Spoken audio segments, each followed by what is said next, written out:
The 6 Investigates team was hard at work in your neighborhoods in 2024. 6 Investigates is the team that looks into concerns of the neighbors across the coastal bend. From city government to law enforcement, we dig deep and make sure that the stories we bring you are the ones that lead to the changes you want to see. From Corpus Christi to Robstown to Kingsville to Taft and more, our team left no stone unturned.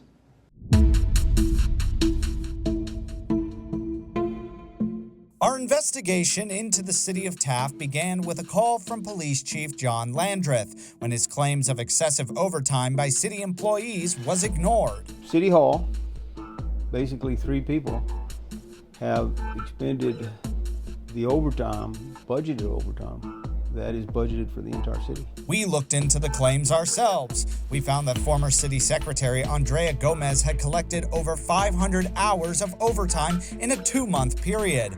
Overtime hours not spent at the office, but at sporting events, as social media posts revealed.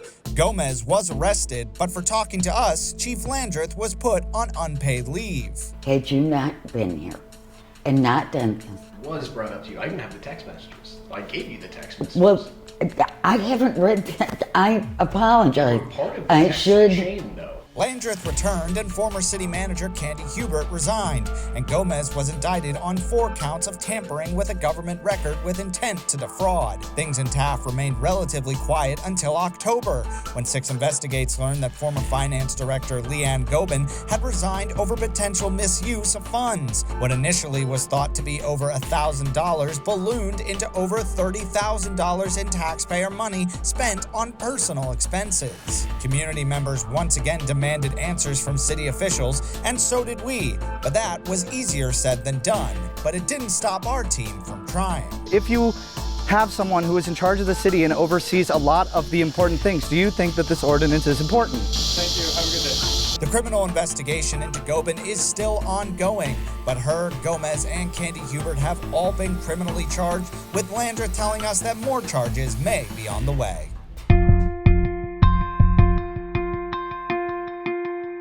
6 Investigates crossed paths with city officials on more than one occasion in 2024. The focus of our digging: how much money was the city spending? It began with public funds awarded to developers of Homewood Suites by Hilton, public information request deadlines that weren't met by city manager Peter Zanoni, but that didn't stop our team.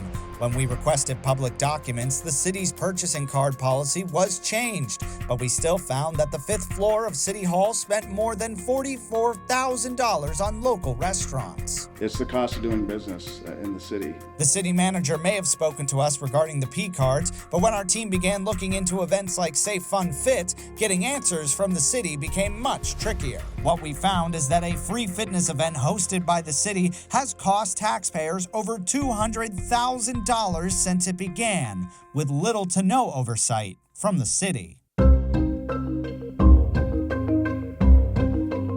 6 Investigates made sure drivers in Robstown were aware of the risks of being scammed. Our investigation was jump-started when an intern with KRIS 6 was being overcharged by Galvan Towing. We spoke to other victims and discovered they were told repairs or storage of their vehicles would cost excessive amounts of money, well above what they could legally be charged. He started at $425 just for storage of her vehicle being there, and on top of that, he wanted us to pay $125 to tow it away. Since our reporting in July, Israel Galvan has been arrested and is being charged with 2 counts of theft of property. 6 Investigates also set our sights on the race for school board in Robstown, when our team discovered one of the candidates for the Board of Trustees lied on their application, and in truth was a 5-time convicted felon. And as we proceed through the investigation, the school board, as I indicated earlier, certainly does have options. Following our report,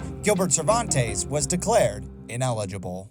These weren't the only cities in the coastal bend we found 6 Investigates in this year. Hours of surveillance video and body camera footage showed the moments leading up to the death of Cynthia Garcia while in custody of the Kleberg County Sheriff's Office. The incident occurred in 2022, and the civil lawsuit filed by Garcia's mother against the Sheriff's Office and KRIS Spawn is still ongoing. Our 6 Investigates team uncovered fundraising issues involving a Coastal Bend business that withheld donations promised to local nonprofits. The investigation revealed that several charities never received funds raised through partnerships with the company, raising questions about where the money went. And 2024 also saw a conclusion to an investigation that began last year. Zachary Brent Bailey, the teen who posed as a physician's assistant at 2 Corpus Christi hospitals, was sentenced to 2 5-year prison terms in March. Have a tip for our 6 Investigates team moving into the new year? You can fill out the form on our website at kristv.com.